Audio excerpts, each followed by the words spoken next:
That is one cool looking clock.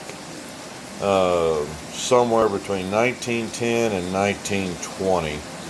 And the only way I'm dating that is, sorry, from a kitchen. Someone engraved that right there.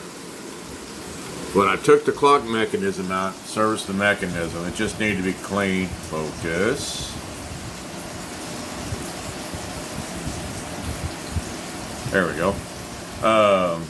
When I took the clock mechanism out and serviced it, just needed a real good hefty cleaning. On the back side, it's the clock mechanism made by a company named Sessions. And the only time I could find this clock mechanism was in the early 1900s. So I guess not too bad for a clock that's 100 years old. It's really weird. It's got a very soft dong on it.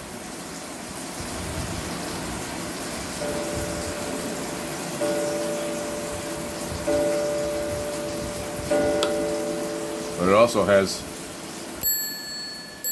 that guy. I've never had one that had a bell on it before. Alright, just to show off my clock. Alright guys, take care.